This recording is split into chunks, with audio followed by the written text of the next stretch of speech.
Vida no Espírito. Amor incondicional. Comunidade saudável. Missão atrativa. Sala 57. Estamos em movimento. Olá, gente querida, muito obrigado por sua presença mais uma vez nesses estudos do livro O Grande Conflito.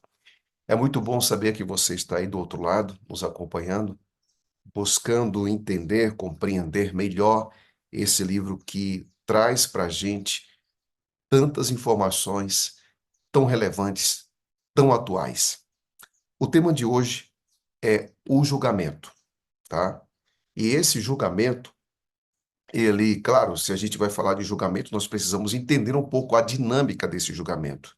E eu gostaria que você abrisse sua Bíblia agora, no capítulo número 4 do livro de 1 Pedro. E vamos dar uma olhada nisso aqui. O texto nos fala a respeito do julgamento, e o julgamento no Antigo Testamento. Aliás, no Novo Testamento. Um texto sobre julgamento no Novo Testamento. 1 Pedro, capítulo 4, versículo número 17. Veja o que o texto diz. Porque a ocasião de começar o juízo pela casa de Deus é chegada. Ora, se primeiro vem por nós, qual será o fim daqueles que não obedecem ao Evangelho? Perceba vocês que o julgamento aqui começa por aqueles que professam, se identificam, se declaram cristãos. Porque o termo que é apresentado por Pedro, em que o julgamento ocorre para a casa de Israel, isso significa que esse julgamento se refere àqueles que se entregaram a Jesus Cristo, porque nós somos o Israel de Deus. Se primeiro vem sobre nós, qual será o destino dos demais? Então, Deus, ele não começa o juízo do ímpio. Ele começa o juízo sobre aqueles que se declararam cristãos e que se declararam povo de Deus. Para nós compreendermos melhor o tema de hoje, nós temos que ir para o capítulo que fala sobre esse julgamento. E o capítulo central para esse julgamento é justamente Daniel, capítulo número 7. De forma específica, os versículos 9 e 10, que diz assim: Enquanto eu olhava, tronos foram postos no lugar e um ancião se assentou. Sua veste era branca como a neve e o cabelo era branco como a lã. Seu trono ardia em fogo e as rodas do trono estavam todas incandescentes. E saía um rio de fogo diante dele. Milhares de milhares o serviam. Milhões e milhões estavam diante dele. O tribunal iniciou o julgamento e os livros foram abertos. Alguns detalhes que são importantes para nós percebermos aqui. Há 2 capítulos na Bíblia que vão falar sobre juízo, 2 capítulos. O capítulo número 7 de Daniel, como você está vendo agora, e também o capítulo número 20 de Apocalipse. Esses 2 livros, aliás, são livros que nós devemos estudar juntos. Então, o capítulo 7 de Apocalipse fala do juízo pré-advento. E esse juízo se refere àqueles que um dia aceitaram Jesus Cristo como seu Salvador, ou se entregaram a Deus. Quando você olha para o juízo de Apocalipse, capítulo número 20, que é o milênio, que ocorre depois da volta de Jesus Cristo, esse juízo não se refere a essa expressão de Pedro, em que ele apresenta, né, o juízo pela casa de Deus. Não, ali não é casa de Deus. Ali é porque os ímpios foram julgados, serão julgados no milênio e serão condenados. Então, perceba bem uma coisa: dois juízos, o juízo pré-advento e o juízo pós-advento. Então, nós hoje vamos estudar o juízo pré-advento, que também é conhecido como juízo investigativo. Perceba que nos versos do capítulo 7, 9 e 10, diz que há um ancião de dias, diz que há milhões e milhões, milhares de milhares ao redor do trono e que os livros são abertos. Perceba que existe aí um certo paralelismo, algo muito parecido. Só que as testemunhas do juízo pré-advento, que são apresentadas aqui, são os anjos. Os anjos são as testemunhas. Deus está sentado no trono. E depois você tem um evento que marca o início desse julgamento. Que evento é esse? Vejamos então. Olha o que o texto diz. Na minha visão da noite, vi alguém semelhante a um filho de homem vindo com as nuvens dos céus. Ele se aproximou do ancião, ou seja, o destino dele não é a terra. O destino do filho do homem é o ancião de dias. Perceba o que o texto está dizendo. Ele se aproximou do ancião e foi conduzido à sua presença. E a ele foram dadas, a esse filho do homem, que é Cristo, foram dados autoridade, glória e reino, e todos os povos, nações e homens de todas as línguas o adoraram. Seu domínio é um domínio eterno que não acabará e seu reino jamais será destruído. Então, perceba que nós temos a presença dos anjos como testemunhas, nós temos o ancião de dias, que é o juiz Deus, e nós temos também aqui o advogado, que é Jesus Cristo, que se aproxima. No livro O Grande Conflito, é apresentado um comentário bastante interessante da compreensão desses versos 13 e 14. Veja o que Ellen G. White diz na página 202. A vinda de Cristo descrita aqui não é sua segunda vinda à Terra. Ele foi ao ancião de dias no céu para receber o reino, que lhe será dado quando sua obra como mediador terminar. Nosso grande sumo sacerdote entra no lugar santíssimo a fim de realizar sua última obra sacerdotal em nosso favor. É essa vinda que aconteceria ao fim dos 2.300 tardes e manhãs em 1844. Então percebam, quando ela fala dessa vinda, é a ida, na verdade, de Cristo ao lugar santíssimo, para então começar o juízo em 1844. Pergunta: quem está sendo julgado? No cerimonial terreno e simbólico, somente aqueles cujos pecados eram transferidos para o santuário participavam do dia da expiação.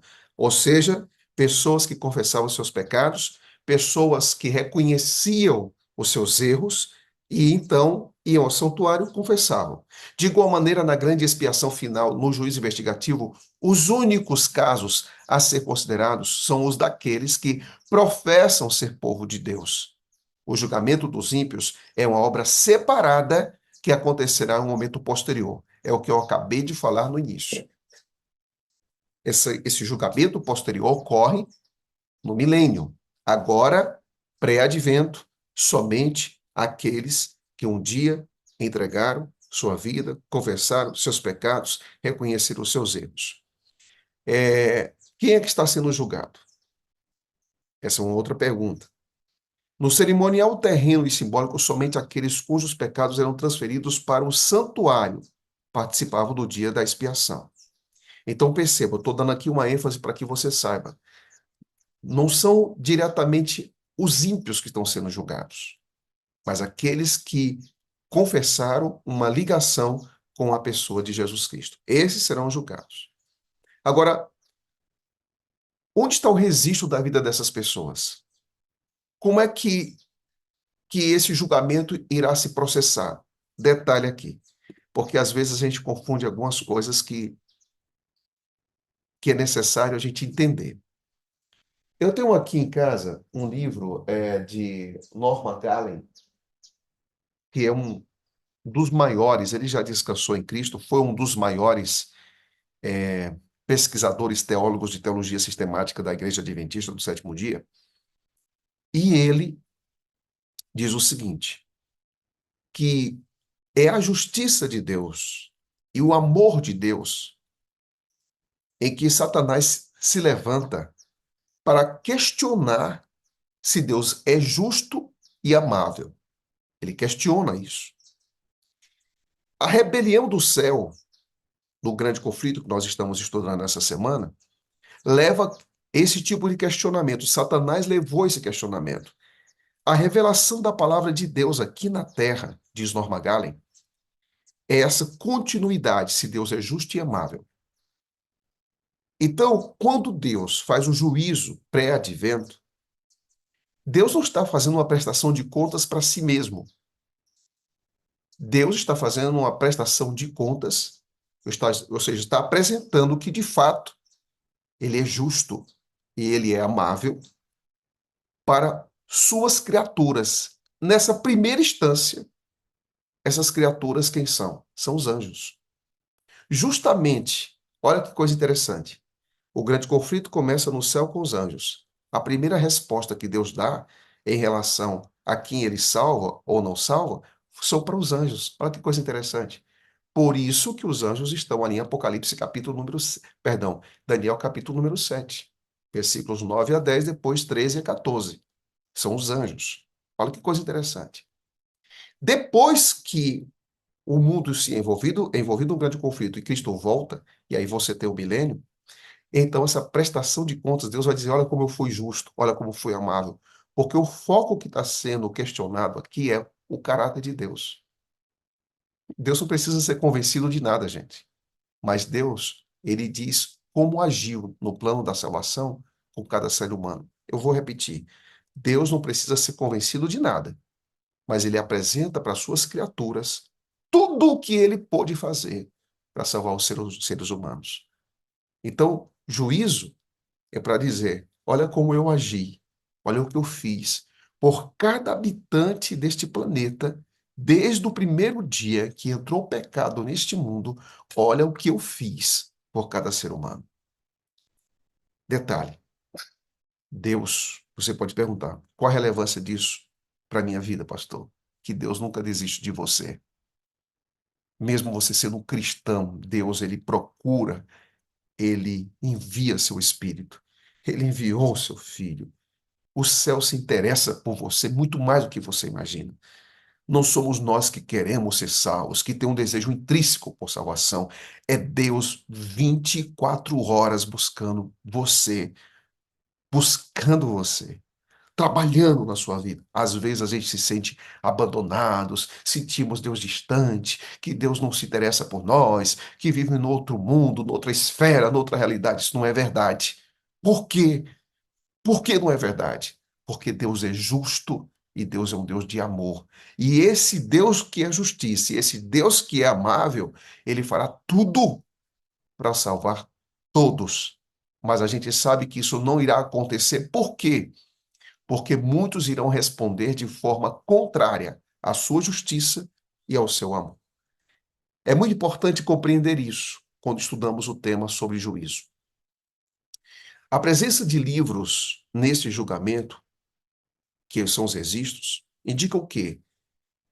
No livro O Grande Conflito, página 203, diz assim: em um livro como memorial, Deus registra os bons atos daqueles que temiam o Senhor e honravam o seu nome, porque os atos são consequências das nossas escolhas. Toda tentação resistida, todo mal vencido, toda palavra de piedade expressa, todo ato de sacrifício, todo sofrimento suportado em nome de Cristo é registrado. O salmista diz no Salmo 56, versículo 8: resista tu mesmo o meu lamento, recolhe as minhas lágrimas em teu odre. Acaso não estão anotadas em teu livro? Deus sabe dos nossos altos e baixos, Deus sabe dos nossos conflitos, Deus sabe das nossas cargas, Deus sabe das nossas lutas pessoais. Eu não sei qual é a luta que você enfrenta hoje, mas saiba que Deus, Ele olha para os seus filhos, não com um olhar distante, frio e indiferente, mas com um olhar de alguém que se identifica com nossas lutas e também com nossas dores. Quando nós olhamos para essa realidade desses livros, olha o que ela diz na página 203. Há também um relatório dos pecados dos homens. Assim como Deus tem um registro das nossas lutas, da nossa caminhada, da nossa renúncia, do nosso apego a Ele, há também um relatório dos pecados dos homens.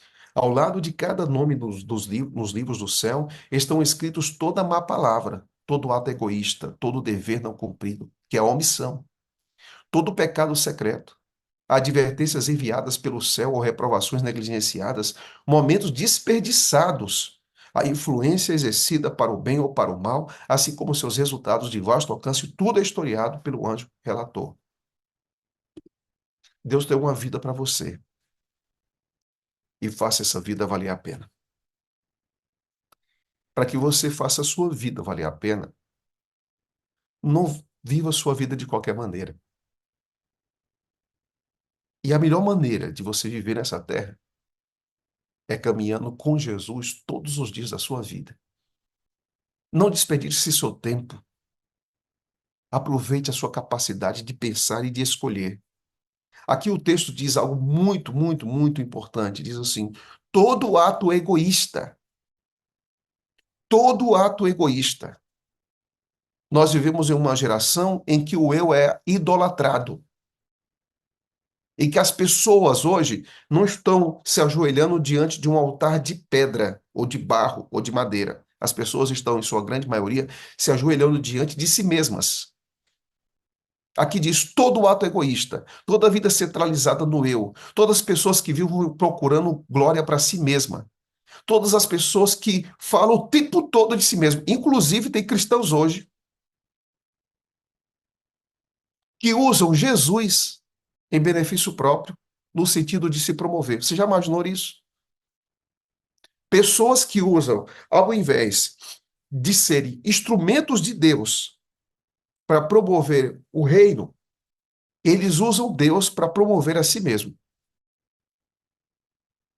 Nós não precisamos disso, gente. Cristãos que querem se promover a si mesmo, usando Cristo, usando a igreja, usando Bíblia, são pessoas imaturas. Não são pessoas maduras. Porque quanto mais nós amamos a Cristo, nós crucificamos o nosso próprio eu. Você não foi chamado para viver à procura de aplausos. Deus não está procurando homens que vivem em busca de aplausos. Deus está buscando homens que procuram uma vida crucificada. Crucificada. No juízo, cada palavra, cada escolha, cada decisão vai apontar para aquilo que era o mais importante em nossa vida. E sem dúvida nenhuma, o mais importante em nossa vida deve ser a pessoa de Cristo. Se nossa vida estiver centralizada nele, tudo vai refletir aonde está o nosso coração e a nossa vontade. Então, isso quer dizer que nós não seremos omissos. Isso quer dizer que nós não seremos egoístas. Isso quer dizer que nós não iremos guardar pecados ocultos para aparecer uma realidade aqui na igreja e uma outra realidade oculta, oculta, oculta numa vida secreta. Outro dia eu estava conversando com um rapaz e ele me dizia o seguinte: pastor, eu me afastei da igreja, fui rebatizado e depois que eu fui rebatizado, eu tomei só um banho. Eu tomei só um banho. Mas eu continuava viciado em pornografia. Eu continuava ainda indo para casas de prostituição. E ele começou a contar toda essa história, né? Toda essa história. Mas ele disse: aí eu saí de novo da igreja. Mas um dia eu tive um encontro genuíno com Deus. E eu quero dizer, pastor, que há mais de 15 anos, eu não sou escravo do pecado, daqueles pecados que eu tinha antes, porque Jesus Cristo foi capaz de me libertar. Muitas vezes eu vinha com as tentações nas minhas mãos e eu me aproximava de Cristo e dizia: Senhor, a tentação é essa aqui, ó. Eu tenho prazer nisso aqui, me ajuda. E ele me livrava. O problema da vida, amigos, não é ter lutas. O problema da vida não é ter tendências. O problema da vida é quando a gente tolera a nossa própria natureza, que nos empurra para baixo e não estende a mão que já está estendida para nós, para nos levantar. O problema não é a luta. O problema é não reconhecer essa luta e não buscar forças em Deus para superar essas lutas. Quando nós encontramos essa realidade do julgamento, a pergunta que é feita é: qual é o padrão desse julgamento? É a lei de Deus. Página 203. Os justos mortos só ressuscitarão depois que forem considerados dignos da ressurreição da vida no julgamento. Página 203 também.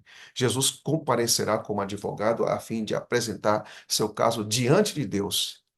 O que me chama a atenção no julgamento de Deus é o seguinte: qual a diferença do julgamento que Deus faz do pré-advento e que nós participamos do julgamento comum de um ser humano?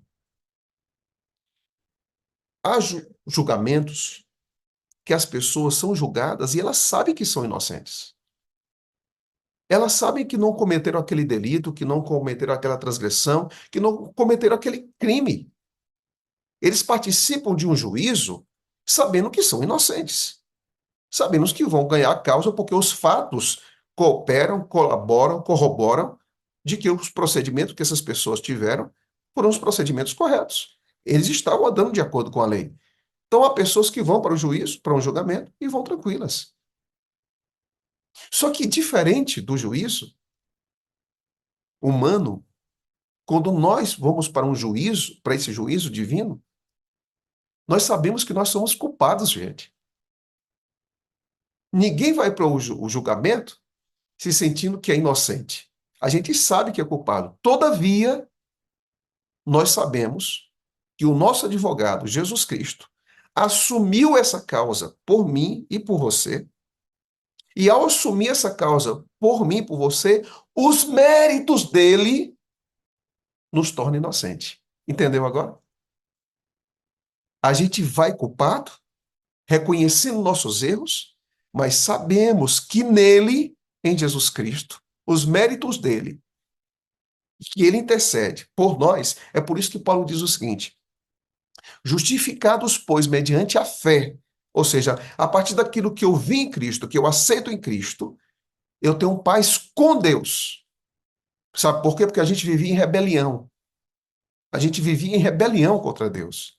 Mas Jesus Cristo, ele fez com que essa conexão que foi quebrada fosse restaurada novamente. E quando essa conexão foi restaurada novamente, como Jesus Cristo é o nosso mediador, nós temos a certeza de que em Jesus Cristo nós estamos salvos por aquilo que ele fez. E a pergunta é: e qual é a obra do Espírito? A obra do Espírito é nos convencer desses mesmos erros, nos convencer da nossa condição e nos convencer daquilo que Cristo é capaz de fazer em nossa vida. E não somente Cristo nos convencer daquilo que é capaz de fazer em nossa vida, como também nos dar forças para termos um caráter parecido com o de Jesus Cristo. Você acredita nisso? Você acredita nisso? Levante sua mão e diga: pastor, eu creio nisso aí. Eu creio na obra do Espírito. Eu creio na intercessão de Cristo. E eu creio na aceitação do Pai.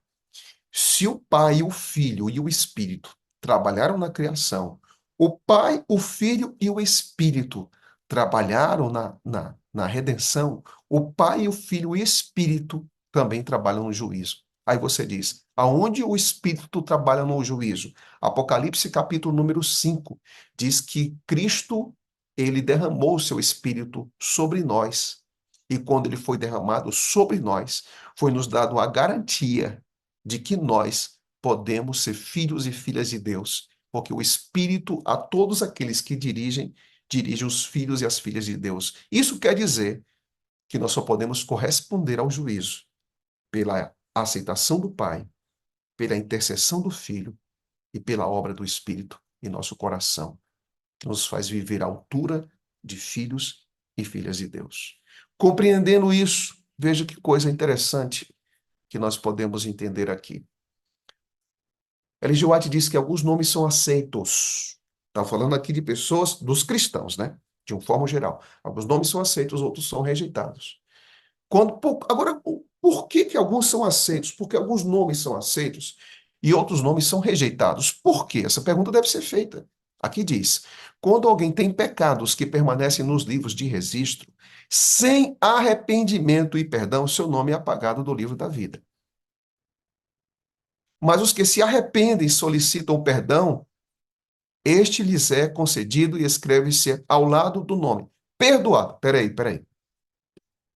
Preste atenção nisso. Nomes são aceitos, nomes são errados, são dispensados. Por quê? Pela forma que essas pessoas lidaram com seus próprios pecados. Todo mundo nessa vida tem luta, gente. Todo mundo nessa vida tem aqui dentro do seu peito uma guerra civil, espiritual. Todos nós temos. Como é que você lida com seus pecados? Como é que você lida com suas lutas pessoais, com seus conflitos particulares? Como você lida com isso? Não importa o que você é e não importa o que você passe.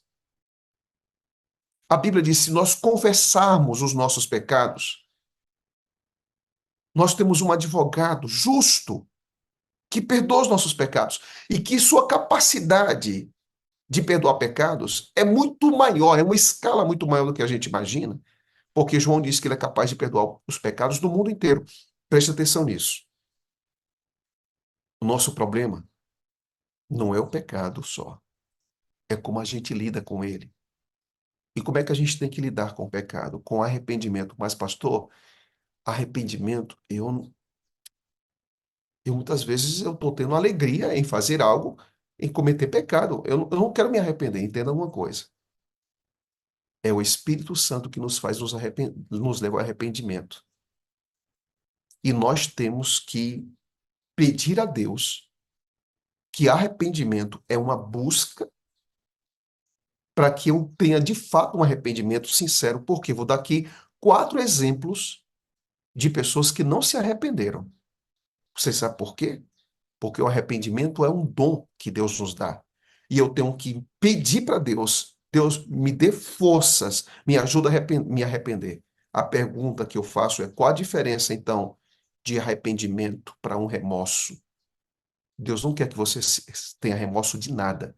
Deus quer que você tenha um arrependimento genuíno. O remorso, vou dar 4 exemplos. Você tem o remorso, perdão, do faraó. Você tem o remorso de Balaão. Você tem o remorso de Judas. Mais um aqui, um remorso. Você tem o remorso também de Esaú. Todos eles só se entristeceram por um momento por causa de quê? Das consequências dos seus erros e dos seus pecados. Arrependimento sincero não é medo das consequências do pecado. Meu Deus, se alguém descobrir isso, vou deixar o ministério. Se alguém descobrir isso, vou ser disciplinado da igreja. Se alguém descobrir isso, eu agora vou perder o meu trabalho. Não, não é assim. Arrependimento não é remorso, não é medo das consequências. Arrependimento é tristeza por ter ferido o coração de alguém que a gente ama. Não é medo das consequências, é tristeza porque a gente feriu o coração do nosso Salvador. Deus quer que a tristeza pelo pecado e aquilo que ele causa seja a razão pela qual nós confessamos os nossos pecados. E isso é o verdadeiro arrependimento. Tristeza e não medo das consequências. Que o nosso coração seja de Cristo. que a tristeza invada a nossa vida quando a gente errar, porque a gente não quer largar a mão de um Deus que é o quê? Justo e amável. Uma das piores coisas da vida é a gente ferir o coração da quem a gente ama, né? É você que é esposo ferir o coração da esposa. É você deixar seu marido triste, seus pais tristes, seus filhos tristes. Dói aqui dentro. Mas Deus transforma a tristeza em alegria, porque um coração que é entristecido, arrependido, ele vai buscar perdão e ele vai encontrar graça. E é nesse perdão e é nessa graça que está a essência de passarmos livres pelo julgamento. Aqui diz: mas os que se arrependem solicitam o perdão, este lhes é concedido e escreve-se ao lado do nome perdoado. E quando nós estamos perdoados, nós podemos dizer como Paulo, sabe o que, amigos? Nenhuma condenação há para os que estão em Cristo Jesus, nosso Senhor. Se nós vivemos uma vida de dependência, viveremos uma vida de entrega e de arrependimento. E quem vive uma vida de entrega e arrependimento, vive uma vida perdoada. Que Deus te abençoe hoje e descanse em Cristo. Descanse em Cristo, porque Ele é a nossa única garantia de passarmos pelo juízo com o coração em paz. Cristo é a nossa única segurança e certeza de passar por um julgamento e juízo em paz, porque Ele nos conhece e porque nós o conhecemos. Pergunta: o que é que isso tem a ver comigo hoje? Hoje, agora. O que é que tem a ver com você? É que viva uma vida de paz. Não por aquilo que você faz, aquilo que você é, mas viva um cristianismo cheio de paz por aquilo que Cristo fez e faz e é por você. Para de ficar se olhando no espelho. Para de ficar de olhando o tempo todo sua culpa e sua dor. Isso tem o seu lugar, mas não viva um cristianismo infeliz. Viva o cristianismo feliz por aquilo que Cristo é, por aquilo que Cristo faz, por aquilo que Cristo pensa, por aquilo que Cristo diz ao seu respeito. Quem está em Cristo está em paz. Quem está em Cristo está em paz. Venha o que vier, inclusive um juízo e um julgamento, que é capaz de penetrar no mais profundo das intenções e tendências dos seres humanos. Mas isso não mexe com a gente, não causa medo nem pavor, porque em Cristo nós estamos em paz.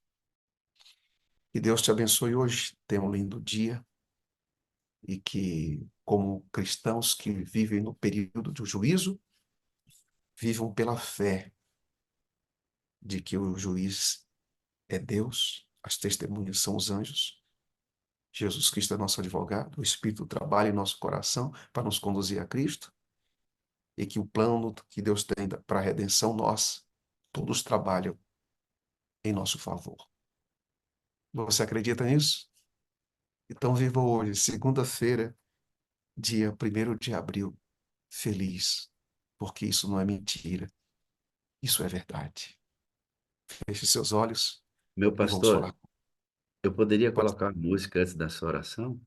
por favor. Que aí a gente consolida todo o processo.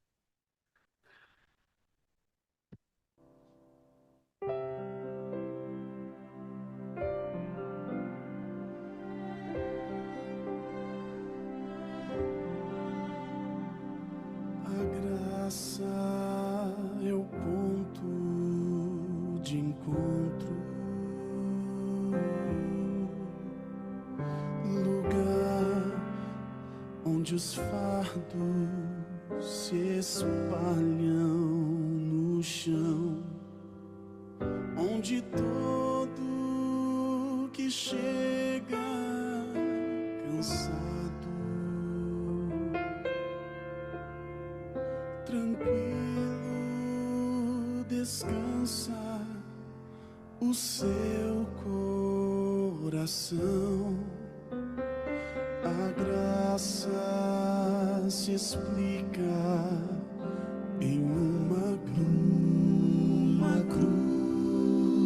Mas eu posso entender o que o céu me traduz. A morte era minha sentença, mas agora sou livre em Jesus.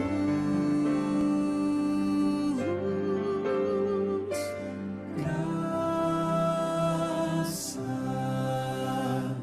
simples assim, perdão se recebe, se aceita e fim. Pecado não se explica, pecado se paga, e Cristo pagou por mim.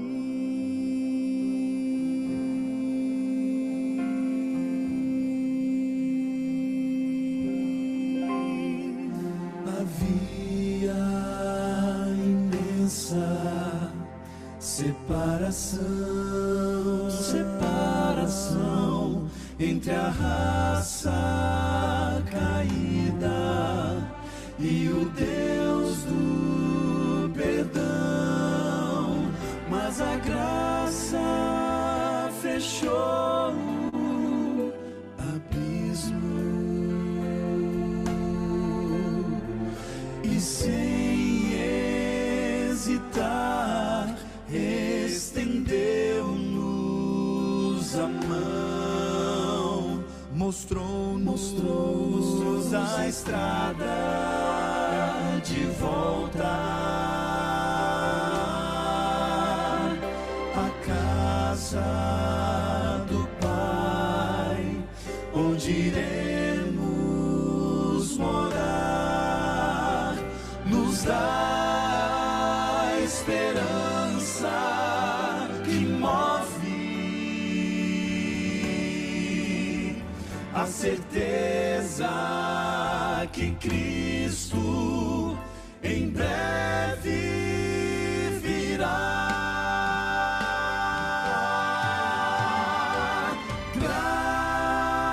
Graça simples assim, perdão se recebe, se aceita e fim.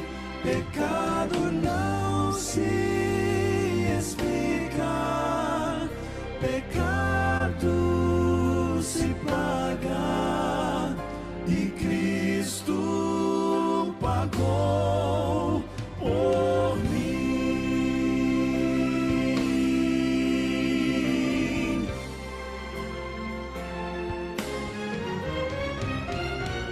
Graça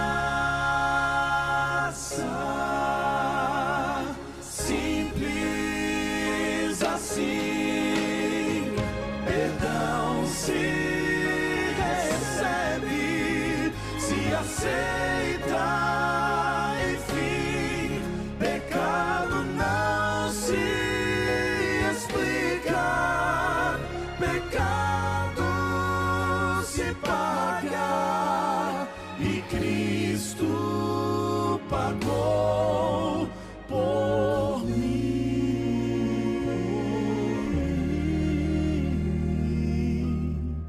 e Cristo pagou por mim. Graça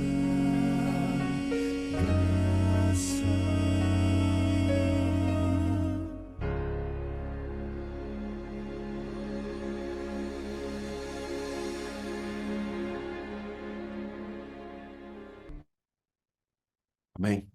Você sabe o que é cristianismo? É que Satanás pode fazer altas acusações, é que a sua natureza pecaminosa pode falar muito alto no seu coração, mas cristianismo é acreditar que a voz de Cristo, a voz do Pai e do Espírito, é a voz que prevalece em sua vida. Nós não podemos ter medo diante de tudo aquilo que Deus já fez. A única coisa que nos vai tirar do céu é a nossa incredulidade. E a gente não tem motivo para duvidar. Por aquilo que ele já fez, não tem motivo para duvidar de que ele ama você. Por aquilo que ele está fazendo agora, não tem motivo de ter, você não tem motivo nenhum de ter dúvidas. Você pode ter dúvidas de algumas pessoas nessa vida, mas quando você olha para Jesus Cristo, você não tem nenhum motivo de dúvida em sua vida. Nenhum motivo. Se você não tem motivo de dúvidas em relação a Ele, então descansa nele. Aquele que te ama, que te abraça, que te perdoa, que te ergue, que carrega você nos braços. Hoje, nós temos aqui, pelo Zoom e pelo YouTube, quase 4.000 pessoas. 4.000 conexões, são muito mais ainda. Muito mais pessoas. Você sabe o que a gente precisa fazer? É experimentar isso todos os dias. O poder de uma vida perdoada. E o poder de uma vida que confia nos méritos de Jesus Cristo. Há tanta gente que precisa saber disso. Há tanta gente que precisa experimentar isso. Que Deus te abençoe hoje. E viva pela graça. Porque tudo que Deus faz em direção a você é graça sobre graça sobre graça. O cristão que não vive isso é o cristão que está com seus olhos vendados. Porque esse mundo e a sua vida tem sido objeto mais de graça do que você imagina, apesar das desgraças da vida. Porque em Deus tudo é graça. Feche seus olhos. Vamos orar. Bom Deus, obrigado pelo dia que começa. Obrigado porque é acordando, é dormindo. E nós vivemos a vida trabalhando, comendo, correndo, falando, vindo. Mas toda essa vida, Senhor, de tantas atividades e compromissos, que o Senhor nos faça parar e enxergar que nós somos alvos da Tua graça todos os dias da nossa vida. E quem vive pela graça não tem medo do juízo. Quem vive pela graça não tem medo do juízo. Que o Senhor nos acompanhe hoje com Teu Santo Espírito. Em nome de Jesus. Amém. É isso, gente. Um abraço. Quem Deus vive pela graça não abençoe. tem medo do juízo, né, mano? É isso aí. Pastor, eu amo o Senhor é meu irmão, preciso do Senhor para ser feliz, o Senhor é a parte visível de Deus e eu creio mais em Deus porque o Senhor existe, viu, pastor? Muito obrigado. Amém.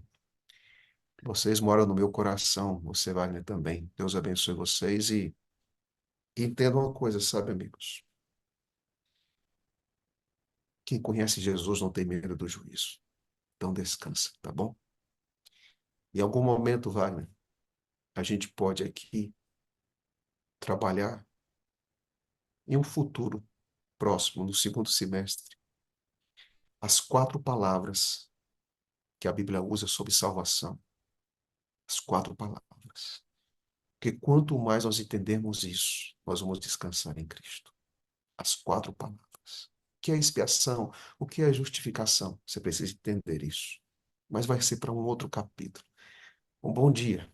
Deus abençoe vocês.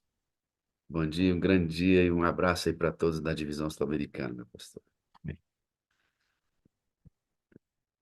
Eita, glória a Deus, né? Aí, ó, grande conflito, isso aí tudo é fruto de um estudo de um capítulo do grande conflito que fala sobre o julgamento. Se você pegar esse capítulo, ó, e ler hoje, fresquinha com essa mensagem que o pastor trouxe aqui, o Espírito Santo vai confirmar e vai fazer todos os links para isso virar verdade bem aqui e para dentro do seu coração. Vai lá, vai lá no grande conflito, identifica o capítulo que fala sobre o julgamento e lê para você ver como essas coisas vão se confirmando. Esse livro, ela mesma disse que deveria ser entregue em grande escala, porque ele vai servir para a conversão de muitas pessoas. Por isso, 2023 e 24 foram separados pela igreja para entregarmos milhões e milhões desses livros em todo o Brasil, divisão sul-americana. Uma benção, irmãos. Benção. O mundo todo recebendo essa benção. Louvado seja o nome de Deus, né, irmãos? E alguns ainda afirmam que a Sala 57 só fala do Espírito Santo, só fala do Espírito Santo. Aí a gente estuda sobre tudo aqui, certo? A gente estuda sobre tudo aqui. Mas a moldura da discussão é a apologia ao Espírito, porque a sala tem a finalidade de conhecer um pouco mais sobre essa pessoa maravilhosa, aquilo que está revelado, que pode ser estudado, que pode ser escavado. Nós estamos aqui buscando esse conhecimento tão importante. Pastor Lucas, ele vem na quarta-feira, continua conosco. Na quinta-feira teremos um pastor da divisão da União Centro-Oeste Brasileira, nosso departamental da União, que é a minha união, né? Que é o COB. E na sexta-feira, o pastor Lucas fecha essa série, mais uma série do conflito. Nosso objetivo é, nesses 2 anos aqui, estudar todo o livro do Grande Conflito. Começamos o ano passado e vamos, durante todo esse ano, estudando esse livro, que é uma bênção para todos nós, né? Irmã Inês, a senhora mora onde? Eu moro em Catende, Pernambuco. Em Pernambuco. Nós vamos estar por aí no segundo semestre, viu? Para Deus fazer um quiser. evento grande da Sala 57 aí, pela graça de Deus. A senhora foi criada pelos avós, pela mamãe também. Sua avó já era adventista, sua mãe ainda não. A mamãe teve 7 filhos e perdeu um desses filhos com 1 ano e 1 mês, né? E que foi um momento difícil para sua mãe, né? Foi isto, dentre outras coisas, que levou a sua mãe a aceitar a fé com o desejo de ver, né? A sua irmãzinha que faleceu com 1 ano e 1 mês. Que idade a senhora tinha? A senhora lembra desse episódio da vida da senhora? Lembro sim, pastor. Nós tínhamos, né? Éramos 4 que estavam com sarampo. Eu tinha 7 anos nessa época. A senhora tinha 7 anos, a senhora lembra do sofrimento da sua mãe nesse dia? Lembro sim, lembro muito do sofrimento da minha mãe. E a senhora perdeu a sua mãezinha com quantos anos? A minha mãezinha faleceu com 86 anos. E a senhora disse que também foi um momento muito duro para a senhora perder sua mamãe, né? Vai fazer 4 anos agora, no dia 1º de junho. E ela faleceu por quê? Ela faleceu com... Ela era diabética, mas ela teve uma infecção generalizada e morreu de infecção. Morreu adventista do 7º dia. Morreu adventista do 7º dia, e na noite que eu estava com ela no hospital, primeiro ela entrou em coma, depois ela acordou, e a última noite que eu passei com ela, eu passei a noite toda com os 2 celulares tocando louvores para ela, e conversando com ela e pedindo a ela para pedir perdão a Deus dos pecados dela, e que ela se preparasse para a volta de Cristo. E a senhora mesmo estava fora da igreja. Eu estava fora da igreja, mas ela era o que ela pregava para a gente, e eu sentia a necessidade de pedir a ela, de lembrar ela, de pedir os perdão, de perdoar as pessoas que ela estava com algumas mágoas. E passei a noite com ela conversando. Então, para você que está aqui assistindo o testemunho, a irmã Inês estava com a mãezinha morrendo. E a irmã Inês, dos filhos da irmã Maria, foi aquela que foi resistente ao evangelho, né, irmã? A Foi senhora, muito, a senhora mesmo diz, eu fui aquela ovelha mais rebelde dos foi, filhos. Então, a sua mamãe, ela faleceu, sem presenciar sua conversão. sem presenciar. A senhora, Era o sonho dela me ver na igreja.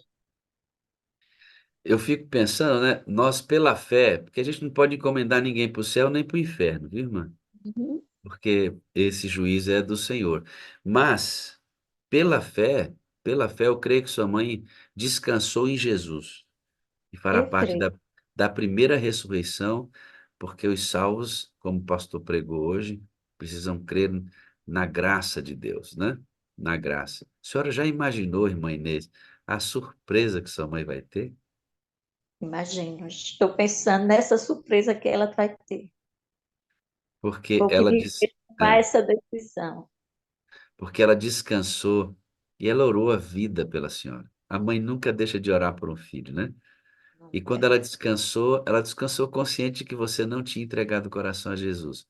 Mas quando ela ressuscitar, pela graça de Deus, na primeira ressurreição, e a Uhum. senhora, pela graça de Deus, mantiver sua fé, vocês poderão se abraçar, irmã. Eu creio.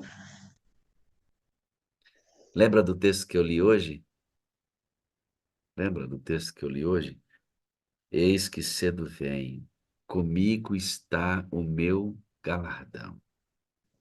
O Senhor diz: comigo está a minha recompensa para você, Inês. Amém. Mantenha as suas vestes lavadas no sangue do Cordeiro.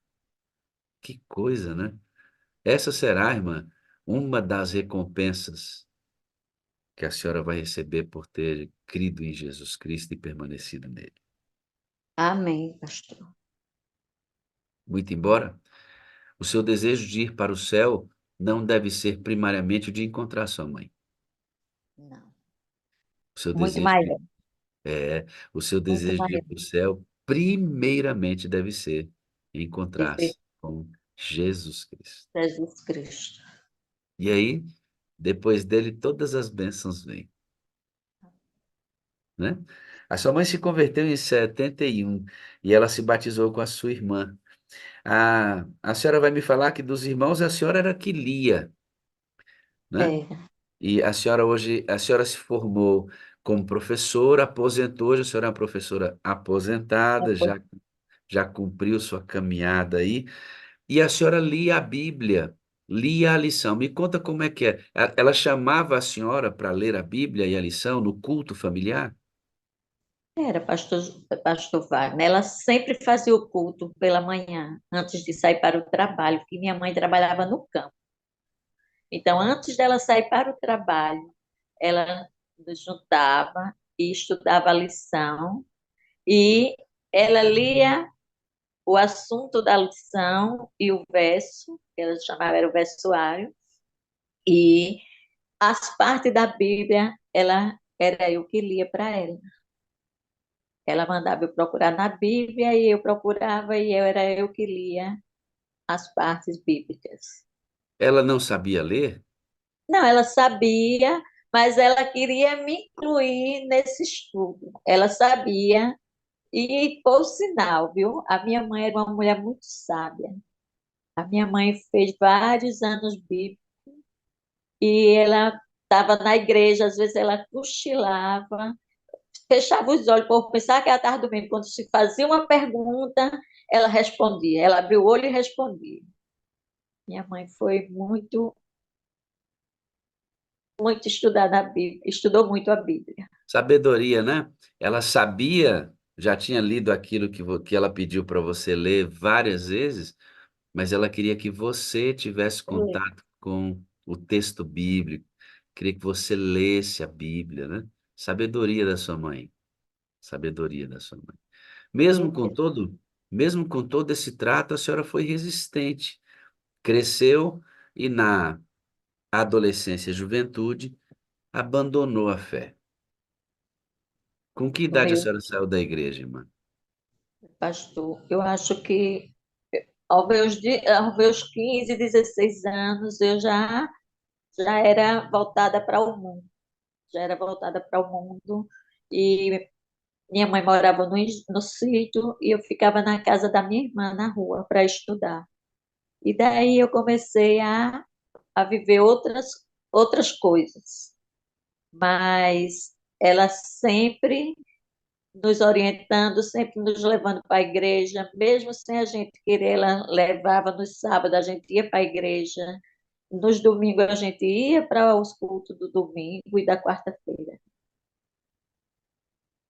Amado, você que está aqui adorando comigo, eu quero que definitivamente pega essa parte aqui que eu vou falar agora, recorta isso da reunião, põe nos canais, publica isso para o que eu vou dizer.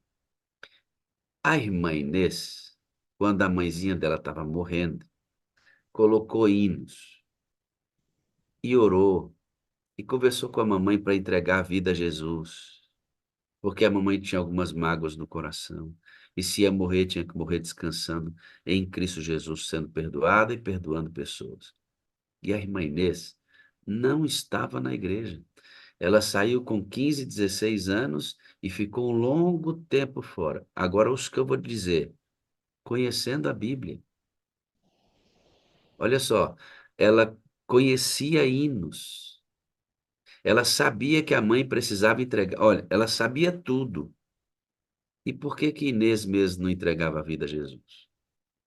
Irmãos, a primeira parte para entregar a vida a Cristo, é claro, eu tenho que conhecer.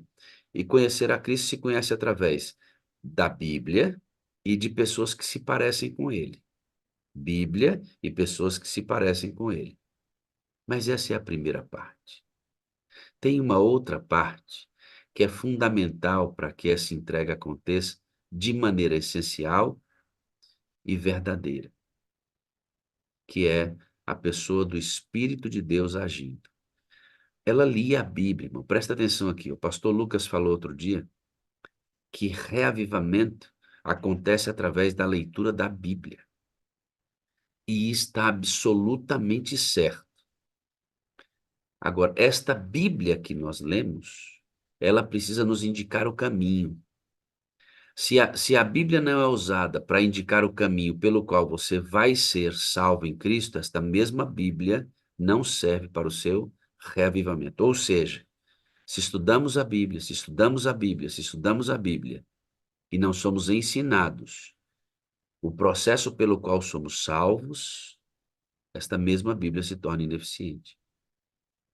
O que quero dizer é, hoje, no tempo em que vivemos, ler a Bíblia sem a unção do Espírito é ler para não ser transformado.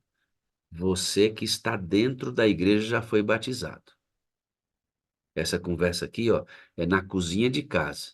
Vou fazer igual o Luiz Gonçalves. Chega aqui, ó, deixa eu dizer uma coisa para você. Bíblia sem o Espírito Santo, para quem já aceitou Jesus, é ler para não ser transformado. Entenda isso. A Bíblia só vai provocar reavivamento se buscada pelo Espírito, através dos. Entenda isso. A oração só vai ter sentido se for pelo Espírito. É a fase do plano em que nós estamos. E essa conversa aqui é para a gente dentro de cá. Tá vendo Dona Inês aí? Tá vendo? Ensinou a mãe, cantou hino com a mãe, clamou para que a mãe aceite. Ela mesma estando fora, tendo lido a Bíblia muitas vezes. O que que faltava?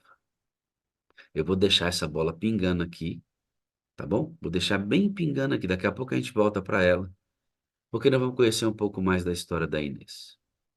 Inês, você vai me falar que você se afasta e vai viver o mundo, né? E no mundo você desenvolve um relacionamento, você chama esse relacionamento de relacionamento proibido. Por que que era um relacionamento proibido? E vou pedir uma coisa. Você no áudio que mandou para mim, preservou nome, preservou lugares, para a gente não identificar pessoas, tá bom? Permaneça na mesma coisa, mas me diga uma coisa: que relacionamento proibido era esse? Pastor Wagner, eu tinha um relacionamento com um homem casado. E, aparentemente, quando nós nos conhecemos, eu sabia, ele não mentiu para mim que era casado. Minha amiga perguntou a ele se ele era solteiro. Ele disse, "Não, sou casado e muito bem casado." Mas esse bem casado que, quando eu menos esperei, nós já estávamos envolvidos. Já estava com o braço sobre o meu ombro. E daí foram passando dias e dias e até, podemos dizer, foram 16 anos de relacionamento.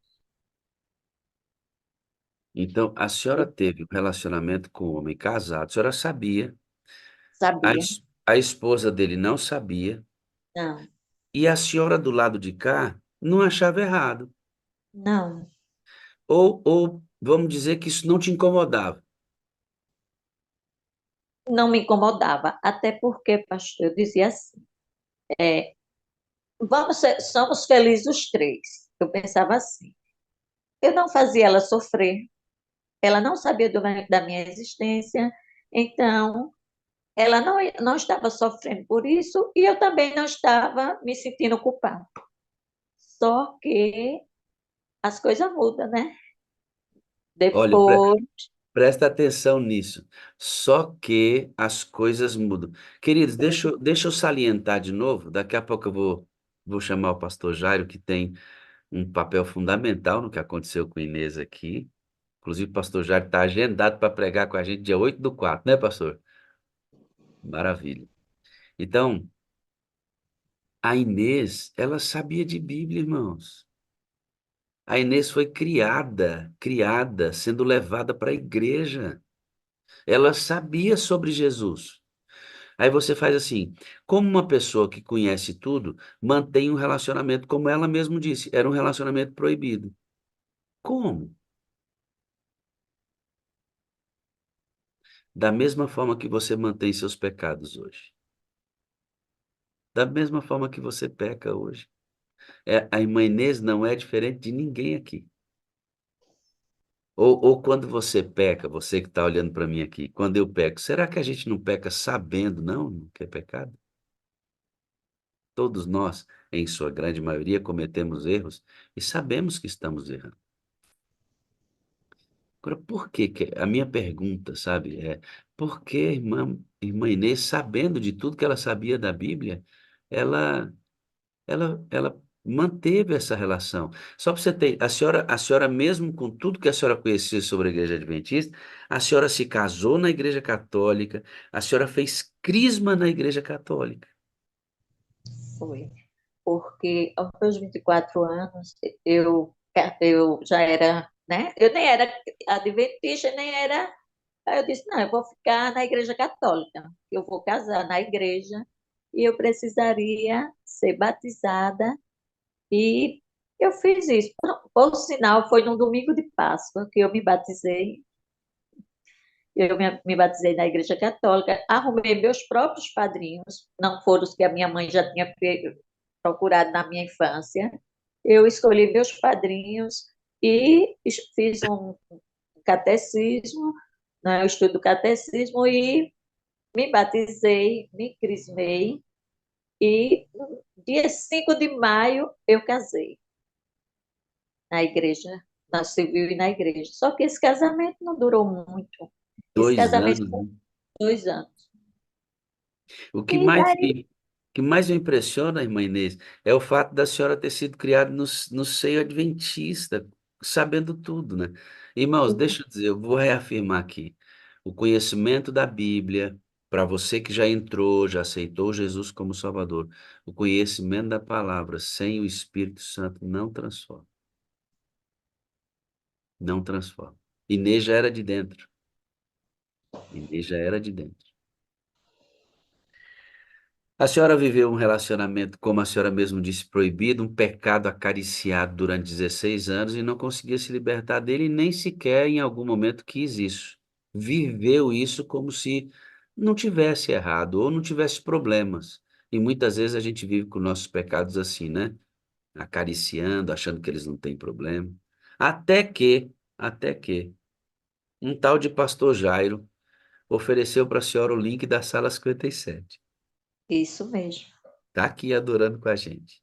Olha a De- importância de um link. Final de dezembro de 2022, ele mandou um link para mim.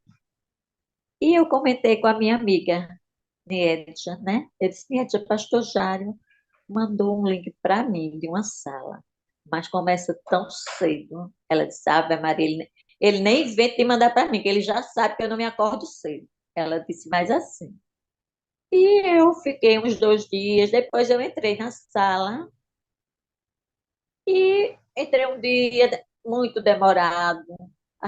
Eu disse, meu Deus, como é demorado. E achei uma coisa meio chata de início. A senhora achou a Aí, sala 57 chata, irmã? de início, achei, pastor Como é Wagner. que pode a senhora me dizer uma coisa dessa ao vivo de que a senhora achou a sala chata, irmã Inês? Como pode? Mas é isso mesmo, sabia? Eu achava assim, que para acordar muito cedo, ficar esse tempo todinho escutando. Tinha hora que eu achava chato, mas aí quando chegava na hora dos depoimentos, aí eu me encantava, porque cada depoimento que mexia comigo. Olha, não foi um nem dois, não. Todos os depoimentos, e eu sempre comentava. Quando eu escutava os depoimentos, aí eu comentava com a minha amiga: olha, o depoimento hoje foi esse, aí contava. E ela também, né? Aí depois assistia novamente. Aí comecei a assistir diariamente, né? Os dias Aí normais. a sala passou a não ficar chata mais. Não, a sala passou a ser o meu, o meu porto seguro. O meu porto seguro. Por que que aconteceu isso? Porque, assim, era uma coisa que mexeu comigo. Eu fui me alimentando, eu fui conhecendo coisas que eu não conhecia antes. Eu passei a conhecer o Espírito Santo, né? Que tanto eu até comentei com a minha amiga, eu disse, minha amiga, eu vi a minha mãe na igreja, tudinho, mas eu não lembro de ser vivido esse Espírito Santo que a Sala 57 fala, que a Sala 57 mostra para a gente e faz a gente viver. Ela disse, não, amiga, a nossa igreja sempre viveu com o Espírito Santo, mas eu não tinha esse conhecimento, pastor. Eu não tinha. A E sua amiga, daí, já te dou a palavra? A sua amiga não está errada. A igreja sempre ensinou, está no bojo doutrinário da igreja, o conhecimento sobre o Espírito. Mas, o que que eu, como pastor, vivi a mesma coisa que você? Eu vivi 20 anos do meu adventismo sem conhecer o Espírito Santo. Eu conhecia a doutrina dele. Eu sabia que ele era Deus, eu sabia que o Espírito Santo era igual com o Pai, igual com o Filho, fazia parte da Trindade, sempre existiu. Deus, Deus, plenamente Deus. Eu sempre soube disso, mas ele nunca fez parte da minha vida. Eu nunca tomei decisões perguntando para ele. Eu não conversava com o Espírito Santo. Ele era alguém estranho para mim. É isso que a sua amiga está dizendo. A igreja sempre ensinou, beleza. Nós não temos dúvidas sobre a doutrina. Não, mas ele não era uma pessoa com a qual eu me relacionava. O que pronto. mudou na senhora é que o Espírito Santo deixou de ser uma teoria, uma doutrina, e passou a ser uma pessoa que é sua amiga. Aí muda tudo. Aí muda tudo. E eu, Sabe por e eu quê? preocupada. Sim, pode falar. E eu preocupada, porque eu já estava nesse relacionamento há muito tempo. E depois que eu entrei na sala, eu tinha esse conhecimento do Espírito Santo e pedi o batismo diário do Espírito Santo. Eu dizia, meu Deus, como é que eu vou pedir uma coisa dessa? Se eu vivo com um homem casado, esse Espírito Santo nunca vai chegar em mim. Olha, pastor, eu passava tanta aflição. Eu passei um janeiro todo assistindo a sala na praia. E quando chegava o mosaico, na hora do mosaico da oração, eu abria minha cama. Eu dizia, meu Deus, me mostra, me dá uma luz. Se eu preciso ser vista nessa sala. E toda vez que eu abria, eu nunca fui vista na sala. Eu desligava a câmera, eu ficava com a tristeza. Pronto, não vou mais ligar minha câmera, porque eu já sei que eu não sou vista, eu não sou digna de receber essa graça. O Espírito Santo não pode viver em mim porque eu vivo em pecado. Então eu tinha sempre essa dor, essa mágoa dentro de mim. Mas a senhora me diz assim, ó, mas eu comecei a pedir o Espírito Santo. Mesmo sabendo que eu estava errada, eu comecei a clamar pelo Espírito Santo para abandonar esse pecado. Então, em pecado, a senhora pediu. Pedi. Então a senhora aprendeu a ordem certa, porque a senhora estava pensando assim, irmã Inês, como é que o Espírito Santo vai habitar em mim se eu estou em pecado? Irmãos, deixa eu ensinar uma coisa para vocês. Não é você que abandona o pecado, é o Espírito Santo em você que provoca o abandono do pecado. Ô irmão, pelo amor de Deus, você está em pecado? Não tenta abandonar o pecado para buscar Deus, não. Busca a Deus, irmão, para abandonar o pecado. Busque a Deus para abandonar o pecado. Eu estava conversando com o irmão do pastor Joaquim ontem. Sabe o que que ele disse? O irmão Joaquim ganhou todos os irmãos dele para a fé, eles foram para a escola estudar, e esse irmão dele, um dos mais velhos, resistente, como a senhora, não queria nada com Deus, na balada, festejando, curtindo a vida, ele disse. Lá no meio da festa, irmã Inês, no meio da festa, ele ouviu assim, no ouvido dele: sai daqui que esse lugar não é para você. Sabe por quê? Tinha gente orando por ele. Sai daqui que esse lugar não é para você. O Espírito Santo foi encontrar aquele homem lá no lixo da vida dele, irmão. O Espírito Santo foi encontrar esse homem lá no lixo da vida dele. Ele não precisou limpar nada. Ele não precisou tirar um lixo de nada. O Espírito Santo foi lá e disse assim: sai daí, que você não pertence a isso. Tem gente orando por você. A gente fica tentando ajeitar a vida da gente para o Espírito de Deus habitar. Ele tem que ser chamado para uma casa suja, porque é ele que limpa a casa. É ele que limpa a casa. A senhora em pecado, agora não mais acomodada, porque o próprio Espírito estava instigando a senhora, disse: sai disso, moldando a senhora. E a senhora começou a clamar pelo Espírito Santo, clamar pelo Espírito Santo. O que que a senhora pedia para ele? Eu pedia, Espírito Santo, me afasta desse homem. Eu sei que esse homem é comprometido. Deixe ele com a família dele. E que o Senhor, em nome do Senhor Jesus, me liberte, não por morte, não tire ele por morte da minha vida, mas tire ele, mostre meios que ele saia da minha vida e que eu possa te seguir livremente, porque eu ia para a igreja, eu recebia assim, né, eu tinha os convites, a pregação, convidando a gente à frente e tudinho, aí eu ficava sentada, presa na cadeira. Aí minha amiga olhava para mim e percebia que ela chorava de tristeza, porque eu não tomava uma decisão. E eu dizia a ela, amiga, eu não posso ir ali na frente se eu moro com um homem casado. Se eu vivo com um homem casado, como é que eu vou chegar ali na frente da igreja e dizer que vou tomar uma decisão se eu ainda não tomei a decisão de deixar esse homem? Ore para que ele saia da minha vida.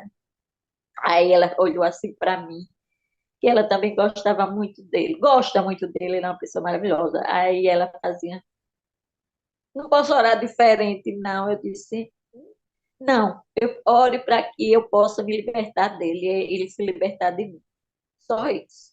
Eu não quero perder ele para a morte, mas eu quero me afastar dele para seguir a A senhora não Deus. desejava o mal dele. Não, A senhora não, não nem a queria família, não queria o mal que vocês faziam juntos. não, E era o Espírito de Deus que já estava incomodando o coração da senhora. A porque eu senhora, sabia que estava em pecado. a senhora clamou, começou a orar 3 vezes ao dia. Às vezes eu digo, botei meu celular para despertar, por orientação da sala, eu botei meu celular para despertar 5 horas da manhã, que era o horário que começava a sala, meio-dia e às 6 horas da noite, às 18 horas. Por Então, isso que onde eu, eu estivesse, que meu celular tocasse, eu parava e ia orar. Se eu Por isso que, estivesse por isso que a viajando, eu gente orava. lê, por isso que a gente lê as atividades aqui direto, irmão, porque isso ajuda vocês. Ajuda vocês a tomarem decisão, me ajuda a tomar decisão também. E isto foi amadurecendo, amadurecendo, até que a senhora estava me vendo tomar um testemunho aqui na sala, que a querida tomou a decisão pelo batismo dela. Só que ela falou assim, pastor, vamos batizar lá no final do ano, o batismo da primavera. E eu olhei para ela, lembro perfeitamente, não, irmã, não, batismo da primavera não. Tem a Semana Santa agora, corra para o batismo e se batiza agora. Primavera está longe. Quem toma a decisão tem que tomar a decisão e partir direto para ela. A senhora ouviu isso? O que que aconteceu no seu coração? Ah, não. Nessa hora eu disse, meu Deus, esse chamado é para mim também. Então, imediatamente, eu senti aquele alívio na minha vida. Aí eu conversei com a pessoa, né, que eu estava com ela. Disse a ela que eu não podia mais ficar com ela, porque eu estava em pecado. Isso é um mandamento de Deus que eu estou rompendo com ele. Ele já sabia que eu guardava o sábado, eu já estava guardando o sábado, mas ainda estava com esse relacionamento. E eu fui para a igreja e quando cheguei no pezinho do vidro, o pastor já estava na porta, aí eu disse, prepare minha camisa, viu? Aí ele, oi? Eu disse, prepare minha camisa, que está próximo. Sempre que ele olhava para mim e fazia, Inês, você já se decidiu? Ele ficava, eu disse, professor, pastor, estamos em movimento. E eu lembro muito bem que um dia o pastor já, eu pedi, não só foi minhas orações não, viu, pastor? Eu pedia a meus amigos, eu pedia a pastor Jairo, a esposa dele, Cris, eu pedia a quem eu podia, eu pedia oração, pedi muita oração aqui na sala, pedi minhas orações pela minha vida, pela minhas tomadas de decisões, e graças a Deus, sábado foi o grande dia.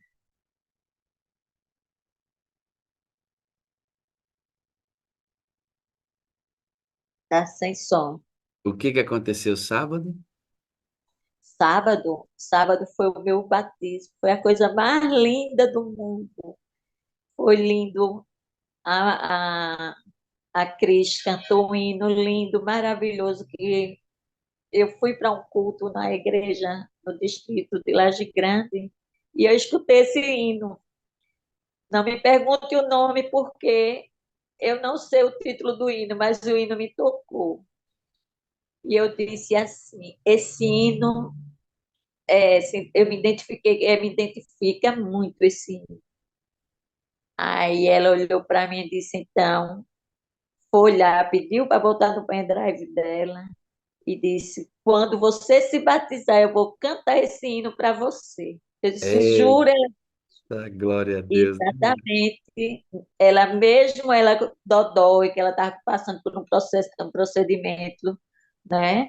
Mas ela não estava muito bem de saúde, mas mesmo assim, o Espírito Santo iluminou e deu forças e ela conseguiu cantar esse hino no dia do meu batismo. Vamos dar uma relembrada nisso? Já já eu chamo o pastor Jairo. Olha só, irmão, esse dia aqui foi especial demais. Sábado agora. Pastor Wagner e todos os nossos irmãos da sala. Olha o rostinho de Inês, né? Olha a alegria dela, né? Isso ali ela tá tirando das costas 16 anos de transgressão consciente, de uma vida distante de Deus, por ter conhecido o Espírito Santo, ter o tornado amigo da caminhada dela, está ali junto com o pastor Jairo para ser selada pelo Espírito, está aqui testemunhando para a gente hoje uma vida transformada. 57. Esse é um momento muito especial, um momento muito aguardado. Eu estou aqui ao lado de Inês.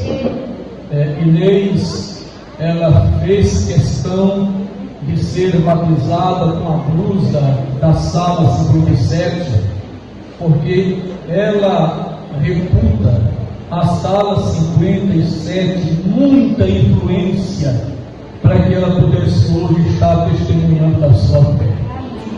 A Inês, ela teve uma mãe cristã, temente a Deus, membro da nossa comunidade. Deus, acima, nós queremos te agradecer por tua misericórdia. Durante esse tempo, Inês, colegas, a irmã Francisca, porque a história da irmã Francisca feliz e si, com muita alegria que eu, como ministro, a batizo em nome do Pai, do Filho e do Espírito Santo. Amém. Olha aí, Dona Inês.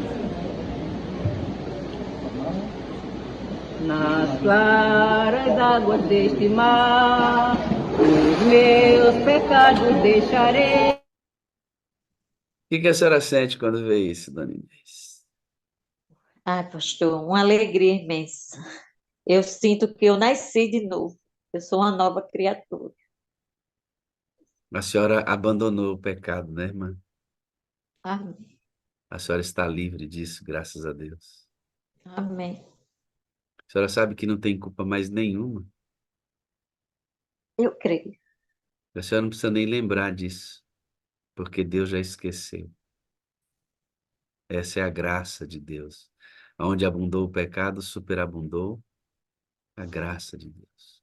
E você que está aqui adorando comigo, qual é o pecado que te prende ainda, irmão?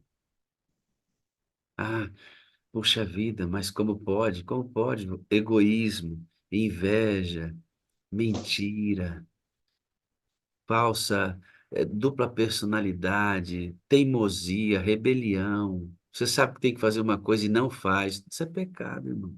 Nenhum diferente da Inês. Nenhum diferente. Agora, o processo de libertação é sempre o mesmo. É o Pai enviando o Filho, morrendo em nosso lugar, enviando o Espírito, nos dando poder para tomar decisões importantes como essa. Inês está livre. Inês está livre. Pastor Jairo, bom dia. Abre o seu áudio aí, amado. É a emoção, rapaz. Nem lembrei de abrir o áudio. Hein, pastor? Que bênção, né, pastor? Passou a moto aqui fazendo um barulho enorme. Por isso que é bom de madrugada, viu, pastor? Porque de madrugada a gente não é incomodado com isso, rapaz. Isso mesmo. É o maná. Quando o sol aquece, Já era. derrete o maná, rapaz. Então tem que ser de madrugada. Mas louvamos a Deus por isso, né? Enquanto Inês estava aí testemunhando, eu contando a história dela, eu abri aqui a Bíblia, pastor. Permita-me ler aqui uns 3 versos. É de Efésio que diz assim: Ele vos deu vida, estando vós mortos nos vossos delitos e pecados, nos quais andastes outrora, segundo o curso deste mundo, segundo o príncipe da potestade do ar, do espírito que agora atua nos filhos da desobediência, entre os quais também todos nós andamos outrora, segundo as inclinações da carne, fazendo a vontade da carne e dos pensamentos, e éramos por natureza filhos da ira, como também os demais. Mas Deus, sendo rico em misericórdia, por causa do grande amor com que nos amou, estando nós mortos em nossos delitos, ele nos deu vida juntamente com Cristo. Pela graça sois salvos. Amém. Então essa história não é somente a história de Inês, né? É a história minha, é a nossa história, é a história do apóstolo São Paulo, é a história de todo o homem que tem uma natureza carnal, que vive morto nos seus delitos e pecados, mas só é alcançado pela graça, pela misericórdia. E quem primeiro atua em nós é o Espírito Santo, porque ele é quem convence o homem do pecado e da justiça e do juízo, não é? O primeiro trabalho no nosso coração é uma ação do Espírito Santo. Sem o Espírito Santo, ninguém vai a Cristo, não é? É o Espírito Santo que nos leva, é o Espírito Santo que nos convence e é o Espírito Santo que nos transforma. E sabe, pastor, que é bom entender que sem o Espírito ninguém vai, e sem o Espírito ninguém permanece nele. Exatamente, pastor. Não é? Ele centraliza Jesus, né? Ele me faz olhar para Cristo e me faz permanecer nele. Ele centraliza Cristo. Por isso, Ele Inês, vai mexendo, pastor, as peças. Ele vai colocando pessoas, ele vai falando através de uma música, através de um amigo, até através de outras pessoas que não são da igreja. Deus ele usa, né? Para falar com Balaão, ele usou uma mula. a graça, Usou, né, pastor? A é graça é isso, multiforme, né, pastor? Ele usa isso. o que quiser para salvar a gente. Usa o que. Agora, sabe, Inês, olhando para você, vendo o pastor Jairo aqui, que foi alguém que foi apelando ao seu coração, outros amigos que oraram por você, você se apropriou de uma rede para tomar essa decisão, incluindo a sala, há outros movimentos, outras coisas que ajudaram você. Mas uma coisa, pastor Jairo, Inês, irmão que está adorando comigo aqui. O lugar onde o Espírito Santo tem que atuar mais poderosamente é aquele que você não quer deixar. Porque quando ele chega na vida da gente, Jesus, a gente sai abandonando coisas. Sabe o que que a gente abandona primeiro? Aquilo que não é importante para a gente. Aquilo que não está aqui, ó, incrustado, não está dentro aqui, não está em. Aí quando ele vai lá e tira o grosso, ele começa uma obra de refinamento. E essa obra de refinamento, que é a santificação, vai tocar nos lugares que a gente tem preferência. E mudar o gosto naquilo que a gente tem preferência é o milagre. É aí o lugar da transformação. E o Espírito Santo chegou nesse lugar mais sombrio da vida da Inês, dizendo: Inês, sai desse lugar, filha. Não é para você. E você atendeu o apelo, Inês. Está aqui hoje Amém. com a sala, com a camiseta da sala, com o pastor que te batizou, diante de uma comunidade de crentes, não testemunhando de uma vida de pecado. Essa vida de pecado aparece só para ensinar uma coisa para a gente. Nós estamos testemunhando de uma vida que está livre em Cristo. É isso que está acontecendo aqui agora. Amém. E sabe Pastor que. Wagner, Oi, pastor. é, eu não tinha o contato de Inês. Porque eu fui pastor da mãe de Inês, eu conheci Inês antes. Porque nessa igreja eu fui pastor 9 anos, aqui nessa igreja de Catende, né? E conheci a mãe, conheci a Inês, porque vez ou outra Inês ia à igreja, né? Sempre que podia, ela ia à igreja. Mas durante o período do Covid, né? Essa amiga íntima assim de Inês, somos amigos em comuns, né? Ela foi infectada pelo Covid e é um milagre ela ter saído, porque passou 90 dias na UTI, entubada, né? Entre a vida e a morte.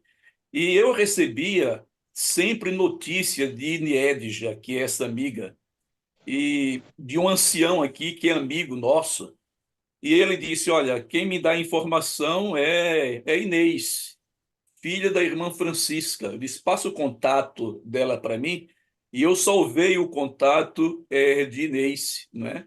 E eu tinha informação sempre de Niedja através de Inês, nesse período, não é? E a partir daí, a gente sempre ficou mantendo contato, não é? Foi quando eu incluí o contato dela na minha lista de transmissão, porque enquanto Nied já estava na UTI, a Inês, ela fez um voto a Deus, né? Ela fez um voto caso Nied já voltasse para casa, né? Deus lhe restituísse a vida, ela iria frequentar a igreja com mais assiduidade, coisa que não fazia antes. Não foi uma decisão de se batizar, de se entregar, era de frequentar a igreja, né? E a partir daí, o Espírito Santo foi tocando. Eu observei que sermões que tinha apelo, ela nunca tinha antes atendido apelo. Nunca antes. Só a partir desse momento que ela fez um voto de frequentar mais a igreja, que ela passou a atender os apelos. E ela disse, pastor, quando eu for batizada, é o Senhor, né?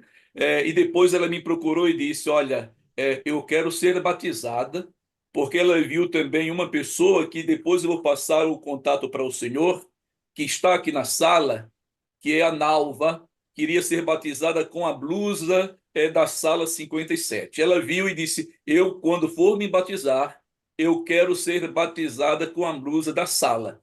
Eu disse: fica tranquila, tá? Eu vou fazer a blusa. Aí eu me surpreendi quando ela disse: olha, faça minha blusa, tá? Eu estou em movimento, não é?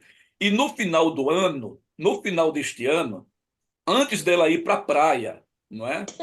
Ela veio aqui em casa e deu um presente para mim e para minha esposa, né?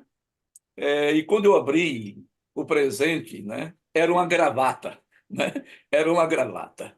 Eu disse, Inês, essa gravata eu vou usá-la, né, pela primeira vez. Eu vou inaugurar essa gravata no seu batismo.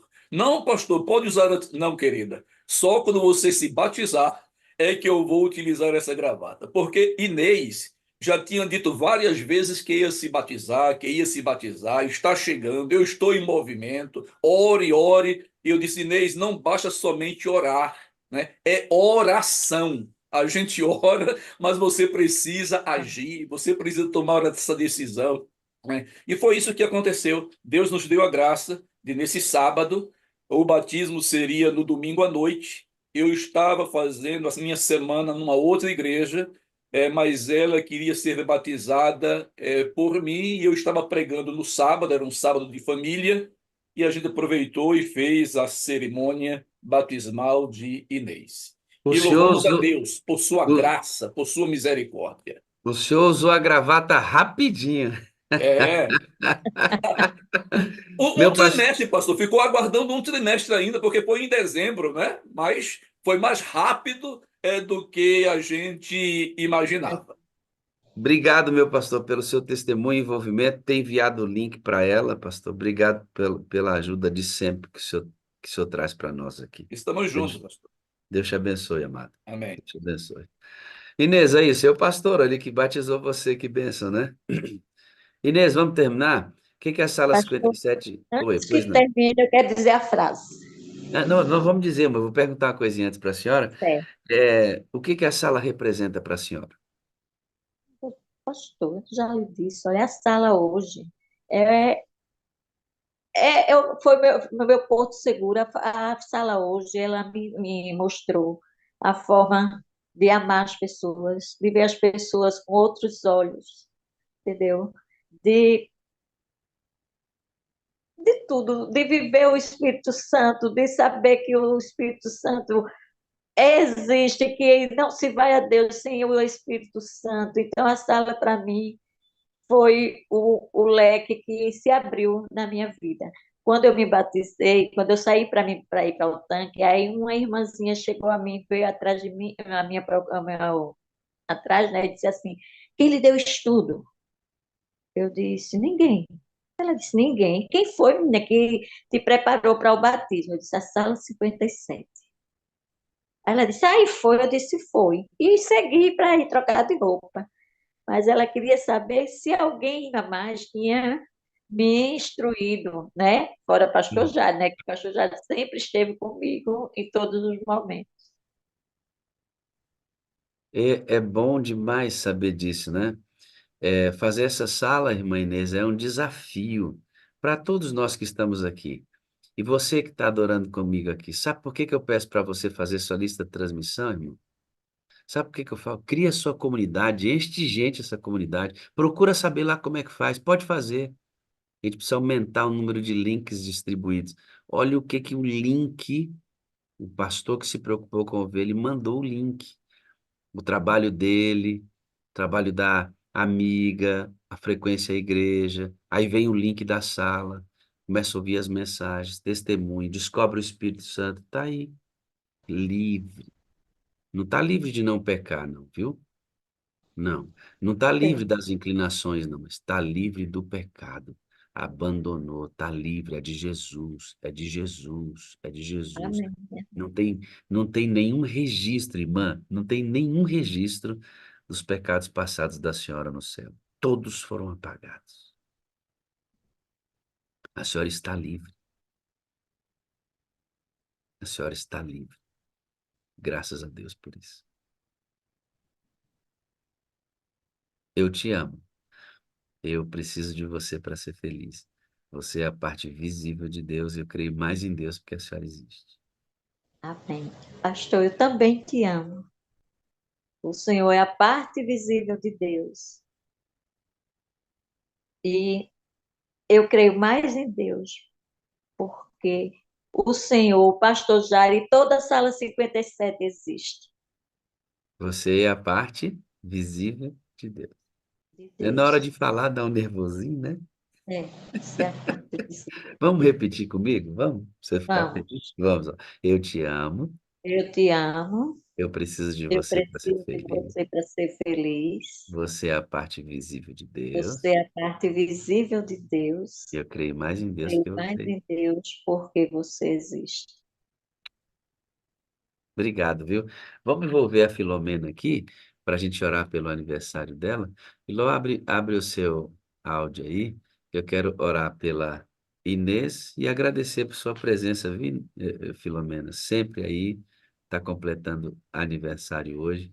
Que Deus te abençoe ricamente, viu, filho? Podemos orar então? Vamos orar. Eterno Deus e Pai, obrigado pela vida do pastor Jairo. É um pastor ativo na obra do Senhor. E através dele, dos esforços do Espírito Santo, dos irmãos, do culto na igreja local, dos apelos feitos na igreja local, de outras ferramentas que o Espírito Santo usou, está aqui a Inês hoje. Livre, livre. Nos liberta dos nossos pecados, Deus. Que nós, como a Inês, caiamos prostrados diante do Senhor.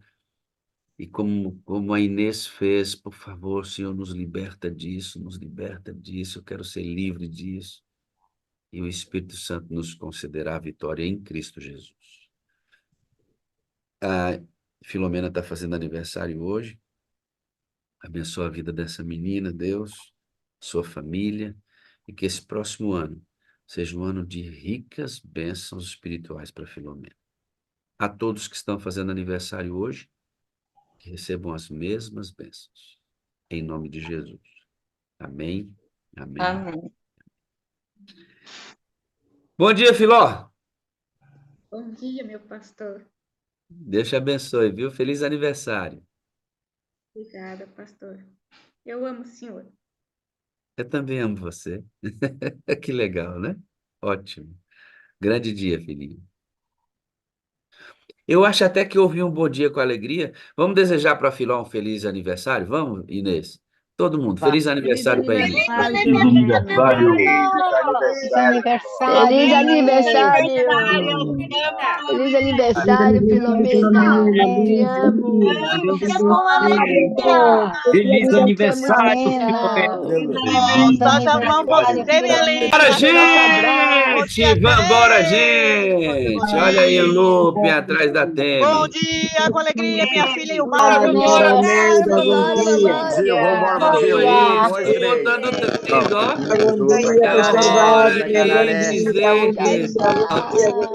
Bom dia.